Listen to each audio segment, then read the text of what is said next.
like I should feel like I should feel like I should feel like I should go. Go.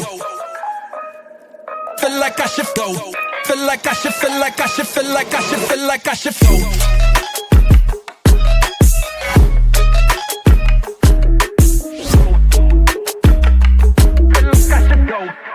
In previous episode, we saw, in a multiverse shaped by absolute beings, one such god is killed by his own creation, shaking the very foundations of existence. On Earth, a troubled student named Suho is accepted into an art institute, but a mysterious gate opens, unleashing demonic monsters infected by a dangerous blue flame. When chaos erupts, Suho saves a classmate and unexpectedly awakens as a player, with a system granting him quests, skills, and magic. As he fights stronger enemies, including the deadly mistburners, Suho grows in power but struggles against overwhelming odds. Severely wounded, he's saved by a powerful ant-like guardian named Baru, his mysterious protector from a past he doesn't yet understand. Now awakened, Suho steps into his new destiny as humanity's unexpected hero in a world on the brink of collapse. Memories flooded back to Baru. The days when Suho was just a young boy, sitting quietly in his room, drawing shadow warriors. Baru remembered that moment vividly, the day he first appeared before Suho, holding one of his drawings in his hand. He had been shocked to see that Suho had drawn him so perfectly, down to the smallest detail. Overwhelmed with emotion, Baru couldn't hold back his tears, deeply moved by Suho's creation. Now Suho began to stir. Slowly opening his eyes, he blinked several times, trying to grasp his surroundings. He found himself in bed, wrapped in a blanket. His voice, weak and shaky, murmured, "Ant, that ant." The doctor standing beside him didn't understand what Suho was trying to say. Moments later, Suho called out for his uncle, his voice barely above a whisper. The doctor still couldn't make sense of his words, but none of that mattered. The doctor only cared about Suho's condition. He asked if Suho was badly hurt, adding that the world was too dangerous and he should consider hiring bodyguards. But Suho assured him he was fine. Later, as Suho watched TV, the news flashed across the screen. The government was addressing the recent incident at the University of Arts,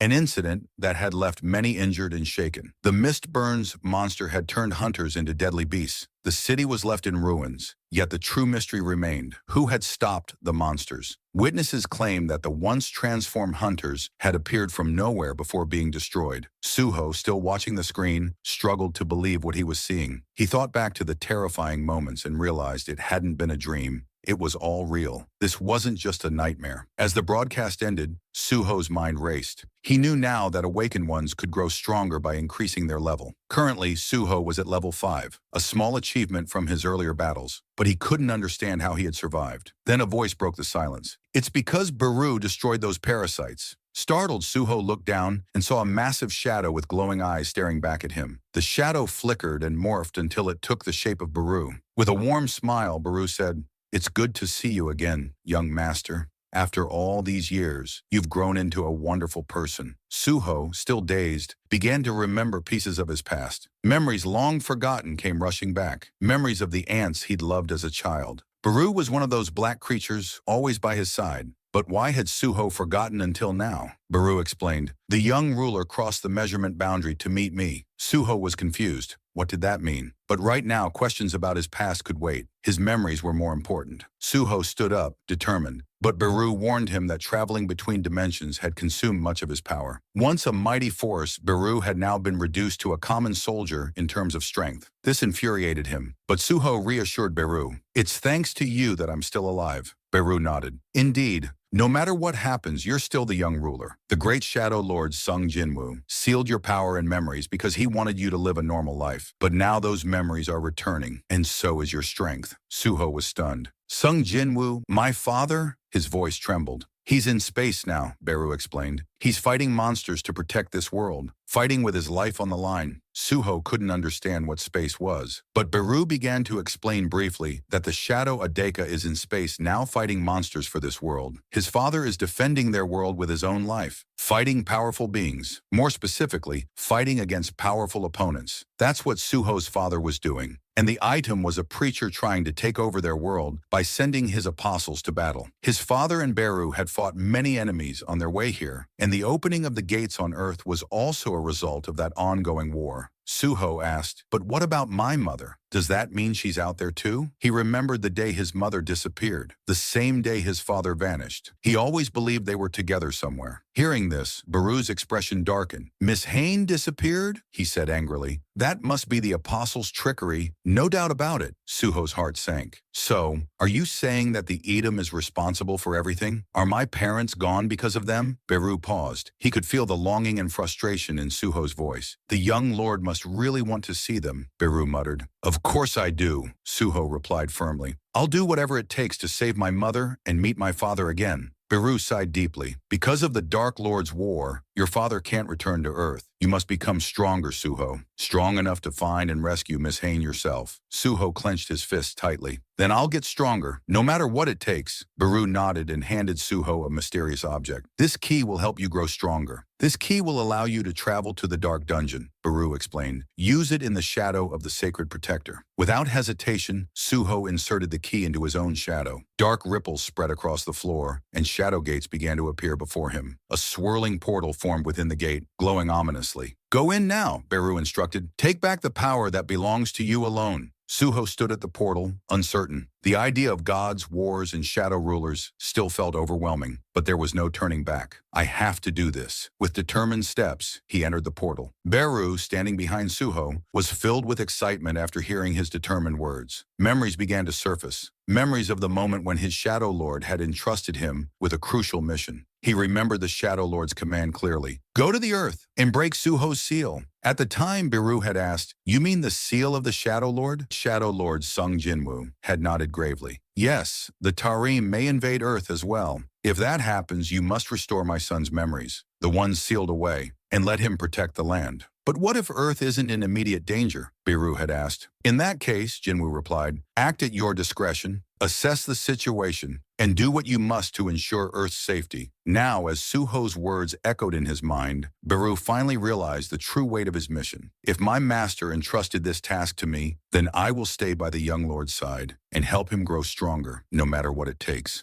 On the other side, Suho found himself standing in a dark, eerie landscape, a ruined city cloaked in shadows. The air was cold and an unsettling silence filled the atmosphere. This is the abode of the dead," Baru explained. "A place no living person dares to enter without the master's permission. This is the Dark Dungeon, filled with creatures that thrive in darkness." Suho glanced around. The crumbled streets and decaying buildings didn't look like a dungeon. They resembled a forgotten city. Yet despite the eerie surroundings, something about this place felt familiar. Suddenly, Suho sensed movement behind him. He spun around just in time to see a goblin lunging at him from the shadows. Acting on instinct, Suho dodged and countered with a swift kick, sending the goblin tumbling across the street. Panting, Suho kept his eyes on the creature. Where did that thing come from? Baru appeared beside him. That wasn't just any goblin, that was a scout goblin. And if a scout is here, then there are more, Suho muttered. "Exactly," Baru warned. "Finish it before it calls for backup." Determined, Suho grabbed the goblin's arm, squeezed tightly, and snatched the goblin's stone axe from its inventory. With one powerful strike, thud! Suho crushed the goblin with a decisive blow. Suho caught his breath. "So, those who are stronger than me have different colored names?" But before Baru could answer, a strange sound rang through the air. Both turned to see a goblin perched on the rooftop, shouting loudly.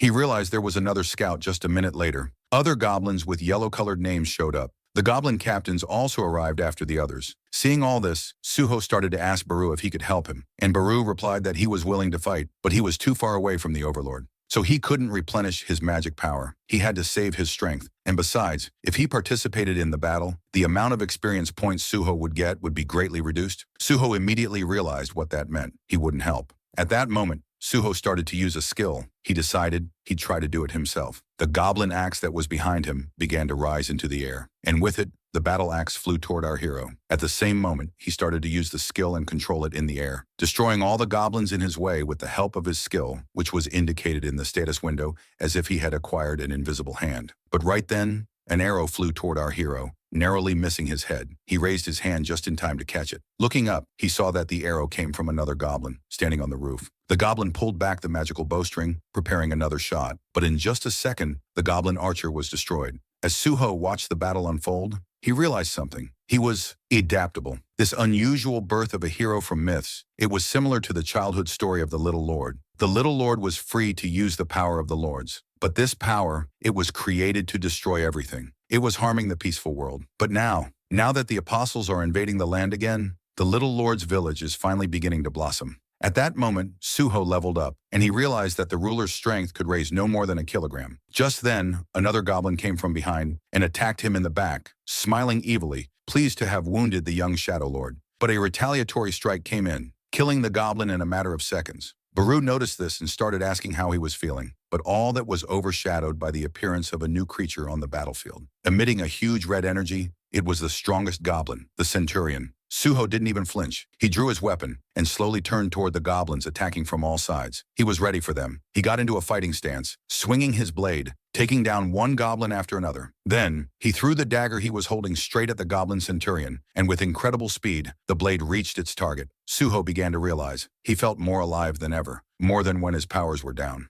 Now he was ready to fight with everything he had. As he fought, the opponent's points slowly dropped. But it wasn't over. He kept going, fighting with all his might, certain he could beat them, certain he could hold on for 4 hours. This was his best chance to level up against tough opponents. Just a few minutes later, the notification system showed he had learned the resilience skill, and his level had been raised. Soon after, he managed to take out all the goblins in his way. The system also said he had minutes left to complete the mission. Baru said he was doing great and had no doubt for a minute that Suho would pass the challenge. And then, the reward came, a rune stone. If he used it, he would gain the shadow extraction skill. Baru was ecstatic. The young lord would now be extracting shadows. Suho also noticed that during the battle, he had gained the resilience skill. Now that he was awakened, he could access the skills in the level-up system. Compared to before, he had become much stronger. Baru explained that Suho's leveling system was an improved version of the system the Lord had used in the past. It was also a means for his steady growth. He thought he wasn't awakened, but he turned out to be the strongest Shadow Lord ever. Suho received the rune stone, he cracked it. The notification system announced he had learned the shadow extraction skill. He could now create shadow soldiers. This skill allows the dead body of a monster to be turned into a soldier, just like himself. This is the power that makes the current Shadow Lord, Jin-Woo, exist. It was similar to a necromancer's skill, but Suho could only control those weaker than him. He had heard that summoning wasn't very popular with hunters. As soon as Suho wanted to extract a shadow, the system prompted him to name the command. He needed a special command to activate it. Baru suggested it should be something intuitive. After a moment of thought, Suho used the same phrase as his father. Arise. As soon as he gave the command, the shadow began to gather and arise. Suho saw a small green hand appear on the wall. And once the preparations were finished, he saw the first-level shadow goblins appear. He couldn't believe his eyes. This was shadow extraction. And it wasn't as bad a skill as he'd initially thought. The shadow soldiers were a little weaker and smaller than in life, and they would disappear after 24 hours. Baru was surprised. Suho didn't yet have the shadow power skill, which affects intelligence and level. It would be very useful in the future. Suho saw the look on Baru's face and told him not to be upset. But now, he realized he hadn't eaten in a day. His stomach growled. He asked Baru how he could get out of there. Baru said, with the key to the shadow dungeon, he could leave anytime. So they decided to go and eat. A little while later, Suho was sitting in a hospital tent, enjoying his meal. He had no idea hospital food could be this delicious. Baru, watching him, said, "My little overlord, let me explain what to do next." They were given only 3 tasks. The first was to protect the earth from demons from outer space. To this, Suho suggested they go into the dungeon and catch demonic creatures. Baru confirmed. As they hunted, their levels would increase, and the stronger they were, the safer the earth would be. The third task was to find his missing mom. Suho asked if there was any way to find out where she was, but Baru said that if they kept catching these creatures, maybe they'd find a clue. Eventually, they needed to go to the dungeon. The final third task was the most important. Baru had to regain his strength. He didn't like the regular soldiers. He wanted to show Suho all his enemy power. Suho asked what he should do to help him regain his strength. Baru replied that he could absorb some of the knowledge and magic items. It used to be an ineffective way to use the item, becoming a shadow soldier. But since he couldn't get magic power, there was nothing left for him to do but eat something magical. Anyway, Suho decided he had to go to the dungeon. Now they were going to prepare. But to enter the dungeon, the Hunter Association had to determine the level of magical ability. He was an awakened man raising his level. Now, he had to see what grade he'd get. An S rank would be amazing. But the next day, when he went to the Hunter Association, the girl said his magical ability level was E rank, the weakest hunter. A little while later, Suho left the Hunter Association, determined to figure out something to get into the dungeon. Baru started to say that a hunter's level is determined by their amount of magic power, and the little lord was focusing on increasing it. His physical stats would certainly prove to be inferior to his skills, but Suho said he shouldn't be comforted. It's more frustrating that way. The shadow powers were evaluating whether he could defend the land so early, but he still needed to raise his level, because he heard that hunters of this rank couldn't just join the team. Entering the dungeon would be a problem, but there was one way. He was going to check it out right now. There's the capture team that fights in the dungeon. Then there's the collection team that takes the bodies of the creatures. And finally, there's the extraction team. That way, he could get into the dungeon. Except for the capture team, hunters of low rank, even with E rank, can enter the dungeon. A little later, the dungeon workers started carrying magic crystals and bringing them out. Suho, who was standing near the magic crystals, began to scratch his head. He had no idea it was such a hard job. He turned around and began to tell another hunter, who was standing next to him, that he was thankful to know him, because he didn't know anyone else. This guy was a teacher's aide in the art department of a Korean university. He was also a self-awakened E rank, and Suho was lucky to have him around because he was able to work in the dungeon. But suddenly, the guy asked Suho to start apologizing to him for giving him problems at the university because there were no other awakened people there besides him. He got scared and ran away. Suho recalled that situation when he was told that he was an awakened person and should do something, to which he replied that he had an E rank. Now he was apologizing for not doing anything at the time, but Suho told him to raise his head because he was also an E-ranked awakened hunter. The association said that E-rank hunters should run away as fast as they could when they encountered a demonic creature. But that guy was just surprised that Suho was also an E-rank, to which Suho replied that his magical ability scores are equal. But that guy couldn't believe it was true, because when he was running away, he saw Suho fighting a demonic creature on the roof. Now he couldn't realize if it was true, and if he was wrong, if his rank had gone up after the creature attacked, then he's really cool. But at that moment, Baru appeared next to that guy and started saying that the little lord is cool. The guy turned around to see whose voice it was, and as soon as he saw the shadow soldier, he immediately sidestepped and started yelling that there was a demonic creature there. Suho didn't understand why he came out of the shadows, but the shadow soldier answered that the little lord is now at the level of a weak ant larva, and so it would be safer if he stayed close to him and protected him. The guy started to get to his feet and asked if he had awakened as a summoned hunter, to which Suho replied that it seems so. There are a lot of hunters who have no skills at all, but he was lucky. But this guy, he had a skill. So Suho teased him. Was that why he was running away from the monsters so fast? As soon as he spoke, the guy sat down and got nervous. Suho said it was just a joke, and then turned around, starting to tell Suho that he had finally killed him. Suho started looking into the cave and realized that this was the first time he was in a dungeon other than the shadow dungeon. Now, he's facing a task force going after demonic creatures. Looking at what appeared to be an empty dungeon, and judging by the fact that they had only come across demonic wolves, but wolf pelts are worth a lot of money. They needed to collect that stuff too. But there are also sometimes groups of magic stones. So, there's nothing left to do but keep looking. Don't get frustrated. Just go through the D to the end to find out. But at that moment, a guy showed up and started telling the C something. As soon as they got inside,